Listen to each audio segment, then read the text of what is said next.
Hello everybody, my name is Rasha'nan, and in today's video we're going to take a look at the Dawnbreaker, which is the kind of the Dragonriding dungeon, the dynamic riding dungeon of War Within, from what we can see so far.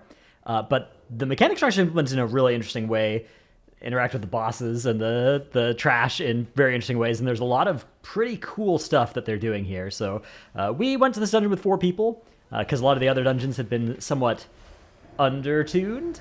Or not undertuned, right, necessarily, right? Like, when we're talking about tuning on alpha, it's basically not worth thinking about at all. But they had been easy with 5 people to the point where you weren't seeing mechanics. So we came in here with 4 people. Now, this dungeon with 4 people actually kind of messed us up quite a bit.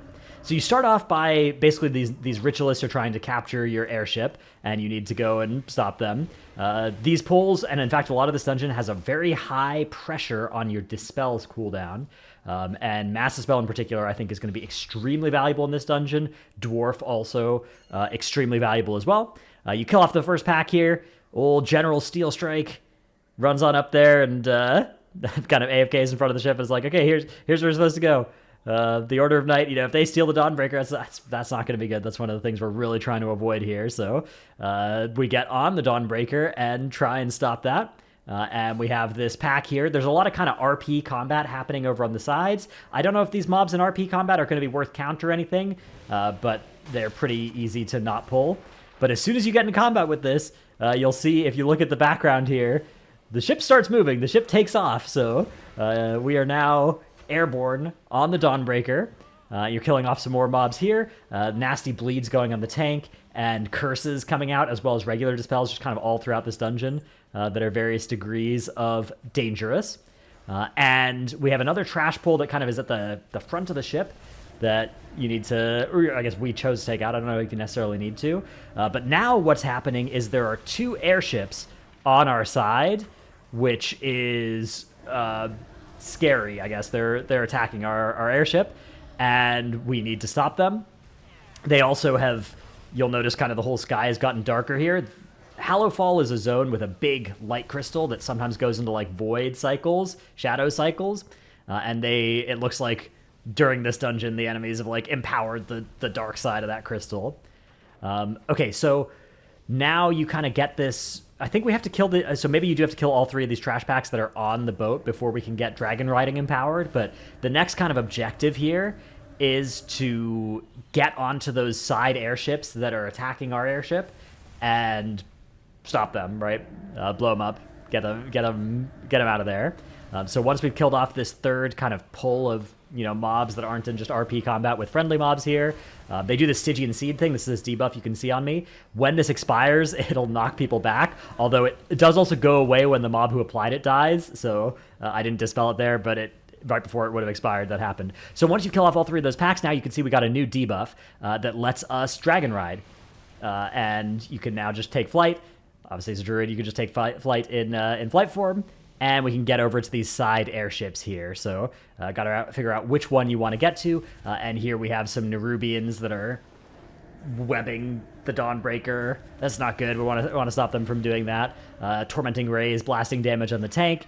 We have these web mages as well that are rooting people. We have this knockback thing there. You can see now I'm going to actually run in the middle. So it's not too intensive a knockback. It's like a 5 or 10 yard knockback. Not going to send somebody off of the ship there if you screw it up. And then you plan to bomb on the ship, and you get off. You want to make sure that you get off of the side airships before they explode from that bomb. Here you can see what happens. We've left somebody behind, I think, and they tested what happens if you stay on the ship when the bomb explodes. Dorky there, just dying. You can also pick up these golden orbs in the air, and they just give you a vigor point. So it's kind of like Tindril. If you're doing dragon riding around here and you need a little bit more vigor, you can fly through these golden orbs, and you got a point of vigor recharged, as you can see there. So here's the other ship that's attacking the Dawnbreaker. So if you're counting, we've done 1 pull before to get on the ship, 3 pulls on the Dawnbreaker, 1 side pull on one airship, 1 side pull on the other airship. So this is our 6th pull of the dungeon, although you could combine potentially some of those first 4 if you wanted into a bigger pull. Almost impossible to pull bigger on these airships, I assume, unless there's something really creative you could be doing. But yeah, then these mobs, they have this weird shield that they'll put on themselves that when the shield expires, it like heals them up for the remaining shield amount. So you really want to be able to purge or spell steal it so that doesn't happen. Worst case, you could apply a heal absorb or heal reduction, right? Like a Mortal Strike effect. And I'm not sure if that's these mobs that have them in particular, but that's something that later in the dungeon, there's definitely those shields that exist there. Very, very big shields that will then turn into a very big amount of healing. So we plant the 2 bombs on the 2 side ships, get back onto the main ship, and I think it's time then to fight the first boss here. The first of 3 bosses. It's a 3-boss dungeon. So this one is Speaker Shadowcrown, who is... There's got a weird kind of dragon riding mechanic on this fight. So first of all, Shadow Bolts happen. Those just kind of blast your tank. Then there is, and again, remember, this is a normal difficulty dungeon. There are mythic mechanics, some of which are already in the dungeon journal, actually, for this dungeon. A lot of other ones aren't. So here you can see there's a dot that is on me, that is slowing me. And when I remove it from myself, or when it expires, it puts a big healing absorb on everybody. On Mythic, that healing absorb is also going to have a dot component to it, so you're going to really want to be able to do a lot of healing when that absorb happens. Now here, there is a big Darkness Comes cast, which you need to get out of. Unfortunately, when you're a druid and you press travel form, it doesn't get you out of that. So you can see here, I'm trying to open my spellbook and find my mount, but us 2 druids died on this because I didn't have an actual flying mount, keybound anywhere. So yeah, you're gonna want to have an actual mount bound, because what happens there is that the boss starts casting Darkness Comes, and you need to get on your Dragonriding mount and get off the ship and wait until the big explosion finishes, and then you can get back on the ship. So let me just skip ahead a little bit here after we res. Try this fight again. And yeah, there's this Collapsing Darkness ability as well, which just kind of chooses 2 people and makes increasing AoEs around where they were. You just run away from that. And, okay, yeah, should be Darkness Comes again. So yeah, this time, this is what it's supposed to look like. You get on your Dragonriding mount, you get out of there. Very visually stunning part of the encounter here, but mechanically pretty annoying, I would say, to fly off the ship like this. And you're just waiting for Darkness Comes to finish. And you can collect some orbs if you want to, but they don't give you any benefit like they do on Tindril. You just do it if you need the vigor. And you get back on the ship and finish off the fight. Handle the damage. Not much else to it. Get out of these collapsing darknesses as they grow, and heal through the various dots and dispels and heal absorbs that get applied on this fight. I did this dungeon as a healer, but I'll probably test other dungeons as mostly DPS or tanks. Healing not too bad. Although this dungeon in particular was kind of rough. We were dying a lot. It sort of felt like healing. I'm not sure. This dungeon was tuned again quite a bit harder than the other testing dungeons have been so far. Okay, so Speaker Shadowcrown dies, although if you get her to 1 HP, she's immune to damage, like fully immune during her Darkness Comes cast, it looks like. I'm not sure if she does it at like 50 and 0 or what, but either way, once she finishes that, you can see you can still die. I was testing what happens if you get just to the outside of the sphere as it explodes. So, and I can confirm for you that you do still die there. Of course, a little bit of testing can't hurt. So now what happens is you need to get in the city, Mereldar, which is like the Arathi humans city place down there. Unfortunately, while we've been busy with this, it's been taken over by all the Nerubians and the Void cultists and stuff. So we need to get down here, and there's 3 mini-bosses and a boss that we need to take out as our next order of business. So inside this little church building here is one of the mini-bosses, and there's a bunch of web victims, which when you kill the web victims, the person inside just dies instantly as well. I don't know if that's supposed to happen or what. But yeah, you can land, and these packs are nasty. They do these stacking dots on people that I couldn't really find a way to stop getting a lot of these stacks out. And yeah, it's just a nasty dot that if you're pulling like more than one pack, you're just getting that on everybody. Everybody's getting these stacks, and it's quite a lot to try and heal through. Here you can see like 2 stacks on 2 people, 1 stack on 1 person. Not too bad, but now it's up to 2 stacks on me. Of course, I do have the Dispel ability, which I use on myself there, but this trash in particular, it felt like, oh, if you pull 2 packs, it's maybe doable. You pull 3 packs, it gets really nasty. These Sureki militants do that big AoE that roots everybody inside of it, and then you're going to get hit by all these other effects, and it's very hard to get out of that in time. If you're inside it, there was that shield that when the shield expires, it just turns into healing on that person. So yeah, we need to get inside this this building up in that I'm looking at now over there, up and over to the right. There's a mini boss up inside that. First, we're going to see what happens if you break out the webbed victim, and you can see somehow the person in there just sort of instantly died. That happened for us for a couple other ones we broke out. We're worried, like, did we somehow moonfire that person as well, or what was happening? But this area is also full of a lot of patrols, a lot of other stuff. So, a lot of trash available in this area. It's going to be interesting at M+ to see how much count you get from each of these pulls, because if you need a lot of count, it's definitely possible to get it here. If you need not a lot of count, it's actually pretty hard to skip getting a lot of this extra trash. This pull in particular that we're doing right here, you can skip all these mobs very easily. But if you want to make it into the buildings where the mini bosses are, there is a very high density of trash around each of those buildings. So if you land close to the building, you're likely to accidentally pull more than you can handle. And if you land far away from the building, obviously you're going to have to clear quite a bit as you get to the building. It'll be safer, but it'll be slower.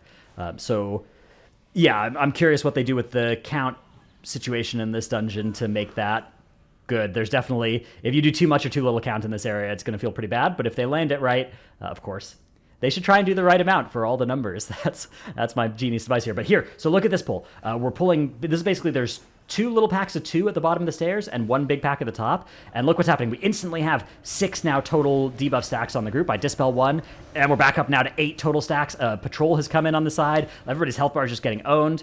Haters will say I should cast Tree of Life here, but I was testing what happens if you don't cast Tree of Life, and it turns out everybody dies. 8 stacks again on everybody. Huge damage. All these mobs are shielding and healing themselves. It's not particularly interactable with either. Like Blood Elf, Mass Dispel, I guess would be really good here, but we don't have those things, so we're just getting absolutely murdered by this pack. Now, is it possible to pull slower and more conservative with that pack?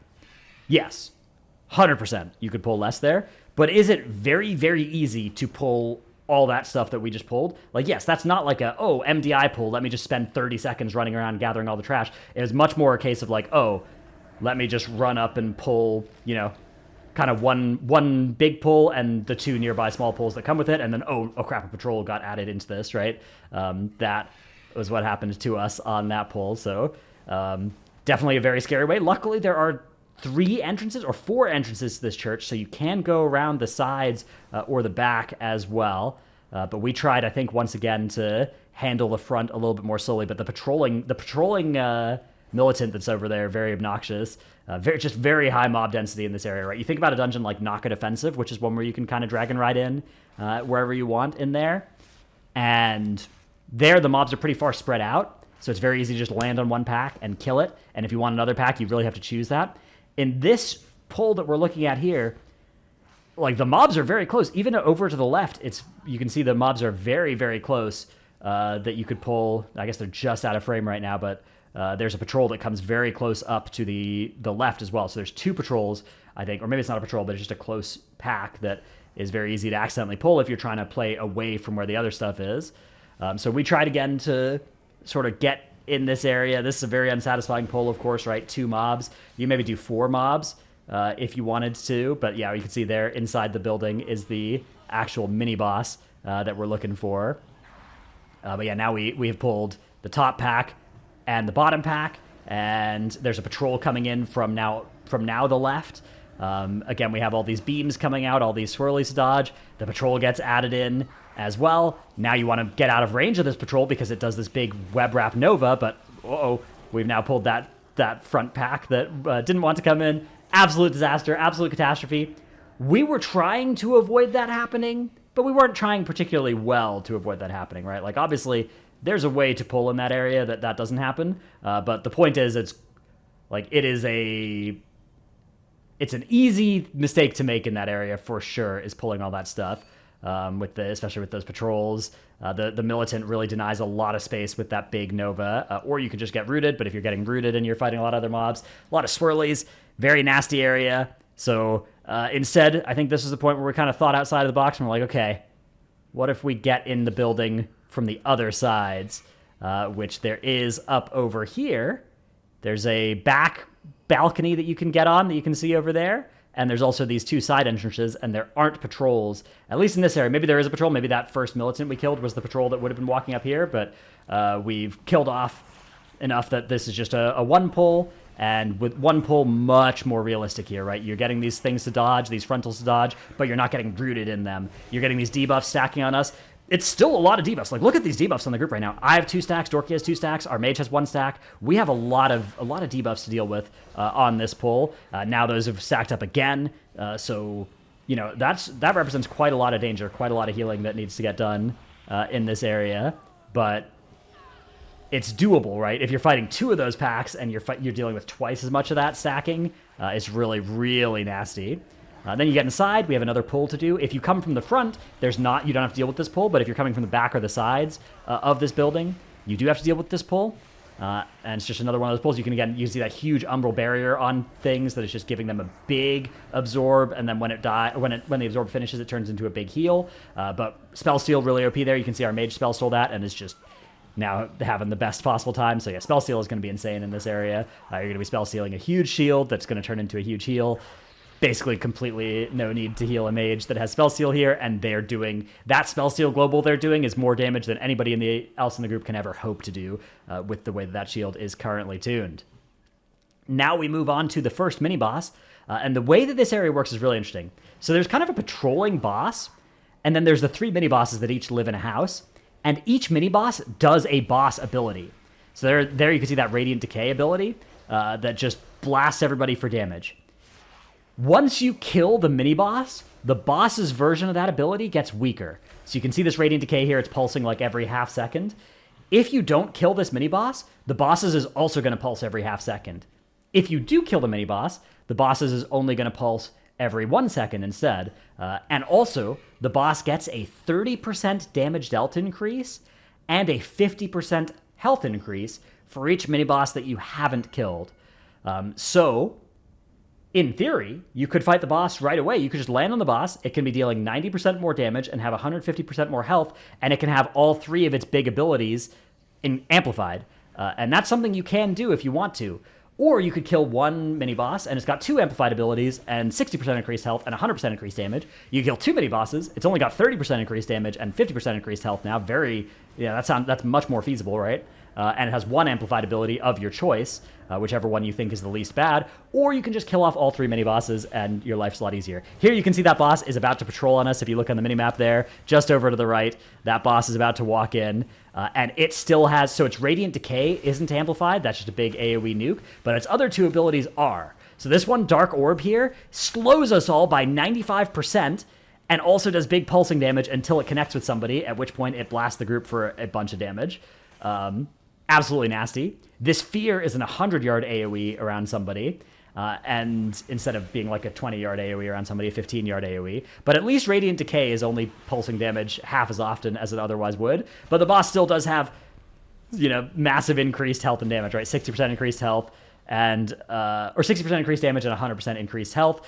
And that Dark Orb, the Dark Orb does a huge amount of damage when it explodes, and it slows you and pulses damage until it explodes.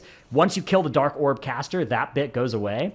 But if you want to keep Dark Orb empowered, you probably need to have like Rescue, Life Grip, Movement, Blink abilities across most of your groups so that you can get whoever is targeted by it. It basically picks somebody, then a couple seconds later it lobs an orb at them, and you need that orb to harmlessly sail through the terrain, because if it hits that person, it's going to do big damn. Here you can see me looking at the dungeon journal, kind of trying to figure out what's going on here. So once again, we're kind of looking for a place to land now that's safe, because the density of this area is just so high. It's very hard to find anywhere you can land that's going to be safe, and we need to get inside this building where the next mini-boss that we're looking for is.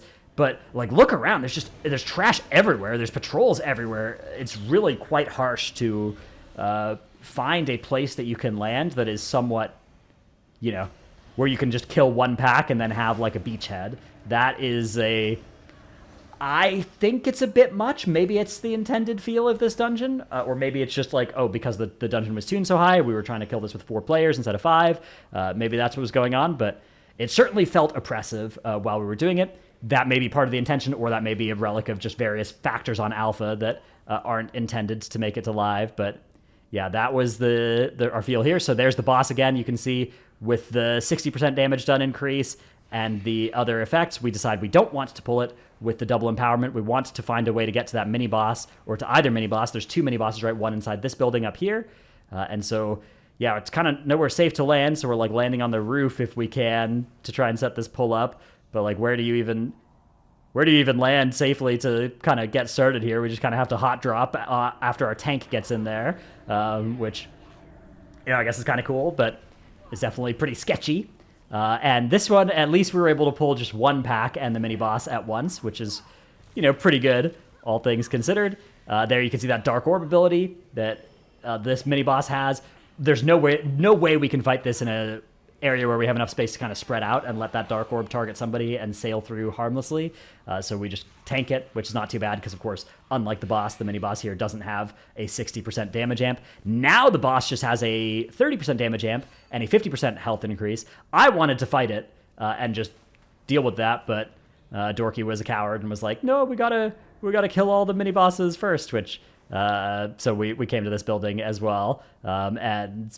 Now we have to find a way to get inside this building. Again, there's just trash all over the place. So, you try and drop down here, but you can see there's just so much trash everywhere.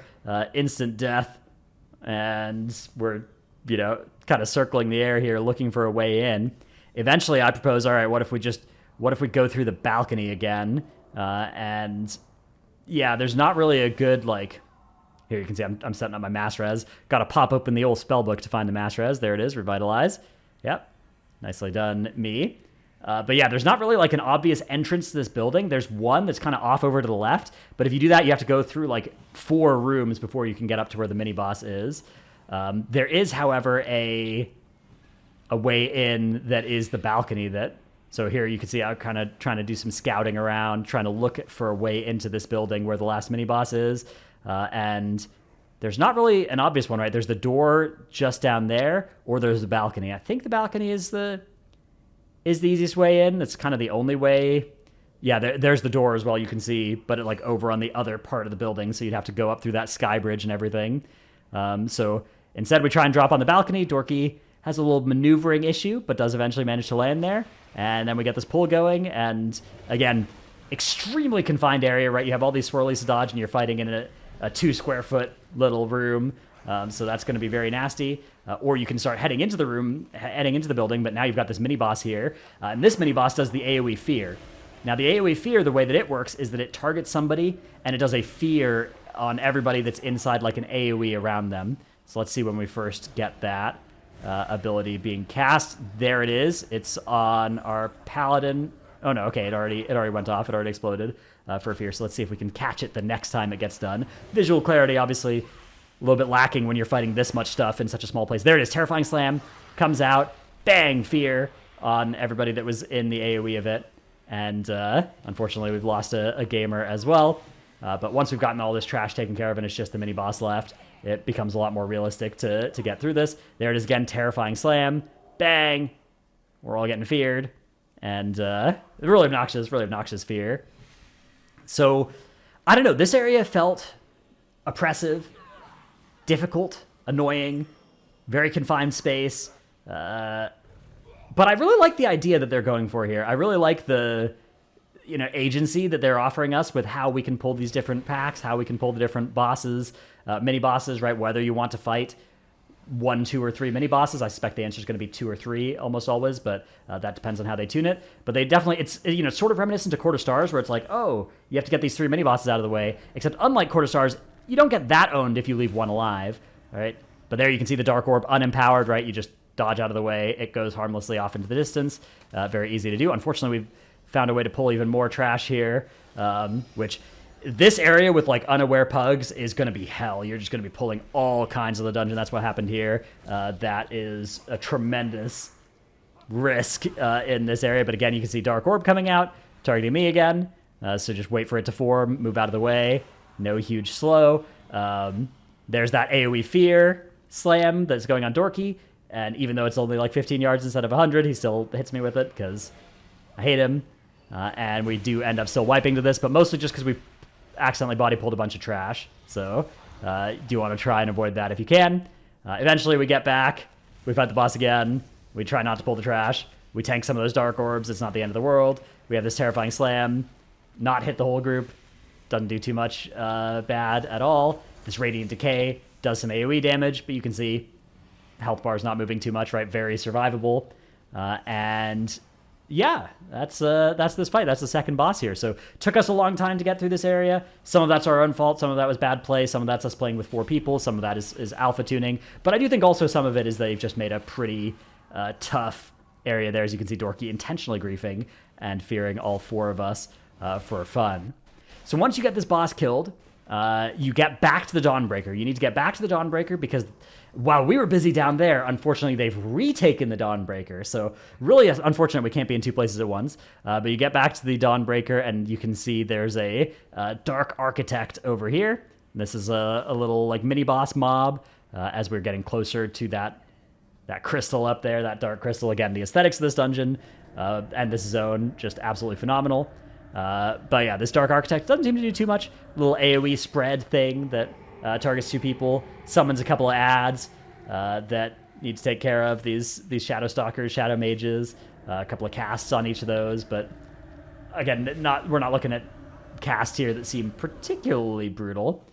And yeah, otherwise just bolt your tank. Once you kill off this Dark Architect here, then it's going to be time for the last boss. So you do... In theory, you could do this dungeon very fast if you didn't kill those mini-bosses in the middle, right? It's like 6 trash pulls, boss, mini-boss, boss you could do in theory if you were able to deal with that second boss with its full empowerments. But yeah, here's the last boss, Rasha'nan. And this boss is pretty nasty. So it does rolling acid. Now, this is very hard to see how it's working on alpha. You see how this line, the green line, is to the right of me? That means that the rolling acid is going to move to the left once it lands, which is actually surprisingly difficult to kind of evaluate on the fly. It's the kind of visual that I expect is not going to make it to live. It's something that Dorky still couldn't see after many times of even explaining it. So this fight, the boss takes very little damage. You need to grab these bombs. You can see you throw the bombs and it does huge damage to the boss. Here you can see that line is on the mage's left, so the acid's going to go through to the right, and the acid just leaves behind a nasty dot. You're going to get 3 stacks of it if you don't have a movement ability as you're running through it, or of course if you have something like a blink, something like that, that's going to be huge. And then yeah, you get these sets of 3 bombs, which are probably going to just be a healer job to take that through. But you can see again, so here's me running to the wrong side and just smashing that acid wave on everybody because didn't see exactly how still didn't know exactly how it worked. The main boss is also casting this explosive spray and doing some AoE damage that way. I've got 4 stacks of this nasty dot here. Got to throw these bombs in towards the boss. Unfortunately, failed to do that there. And yeah, this time, able to bring it to the correct side at least. Just have 1 stack actually that time, so a little inconsistent with how many stacks I was getting, I guess, if I didn't move or if I was the targeted party. And once you get these... So we found in our later attempts on this boss that it only took 2 sets of 3 bombs before you could make it into the intermission. And here's that intermission. So now you again have to hop on your Dragonriding mount, and you get granted this power from this little Zeppelin. There's a light bringer or something like that on the Zeppelin that gives you this radiant light ability. That lets you Dragon Ride, and it prevents you from dying horribly. If you get too far from the Zeppelin, which you can see I've got here, now my debuff has turned from untimed into timed. And I'm sort of staying just out of range of the Zeppelin, so the timing here is amping back up. It's kind of going to be okay.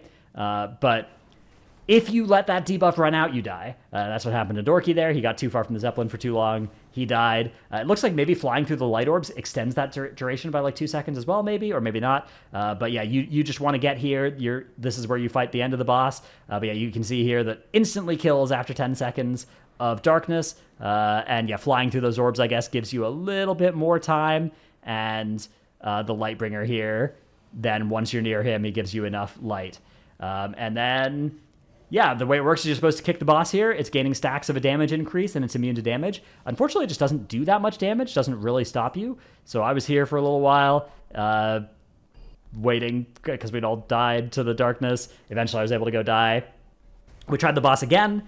This time, we were able to throw the bombs much faster, and phase after like 2 bomb phases. So we do our intermission again, trying to make sure that we're staying nice and near the Zeppelin, keeping our buff for as long as possible. But once the Zeppelin reaches this part here, it goes away, and you have 10 seconds now with no light. I guess everybody needs to maybe find a light orb. It seems wrong. It seems like that shouldn't be how it works, because you can see now the lamplighter spawns and he's run toward the middle.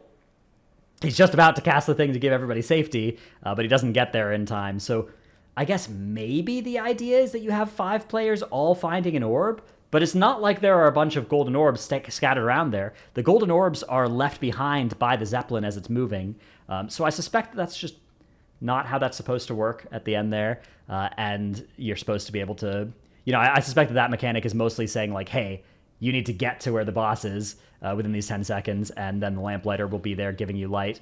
I suspect it's not a case of like, oh, within these last 10 seconds, everybody needs to collect an orb, including somebody needs to go pretty far back to collect the 5th farthest orb that the Zeppelin left behind. Maybe that's what they intend, but if that is what they intend, they shouldn't intend that. That's going to be weird. But yeah, okay, so we tried the boss again, threw some bombs in, and made it to our intermission. The intermission is slightly different because the airship's actually patrolling around in a circle, so sometimes you're closer and sometimes you're farther. That was our other theory. It was like, oh, maybe the Zeppelin is going to get there sooner or later, and so if you're in a weird spot in the patrol, maybe that's why you die sometimes in this. But either way, this time, yeah, you can see bubbled through it, bubble, B-res, and we're able to get through and actually start fighting the boss. In theory, interrupt the boss and start blasting it, and unfortunately the boss has a damage immune that so while it's spamming the acidic eruptions at you, it's got a damage immune on it until you kick it. But unfortunately here on Alpha it also has that damage immune after you kick it, so yeah, that's not good. So we weren't able to actually see the end of this fight, or to actually kill the boss, but we were able to see the end of this fight. You have these webs, they slow you, and you have the acid still, and then when you hit the webs with the acid, it turns into these acidy pools. I'm not sure if there's other interactions that like you're supposed to hit them, or you're supposed to get hit by webs or acid to counteract some abilities. I think that might be something we're going to see on Mythic, but on Normal it didn't seem like there was too much of that. But that was it for the Dawnbreaker. So overall, a dungeon with a lot of cool ideas. Going to be very interesting to see how it actually works, when it actually works. And yeah, I'm curious if the way that the second area felt was what they were going for, because I do think it's going to be pretty hostile to like pugs in particular, to try and avoid just body pulling that entire area. Even if you're trying to go slow and steady, I think it's going to be very easy to accidentally pull that whole area. So might be cause for a little reduction in either the density or the lethality of the trash in that area. I'm not sure though. That was my look at this dungeon. Hope you've enjoyed. Thanks for watching. See you in the next one. Bye.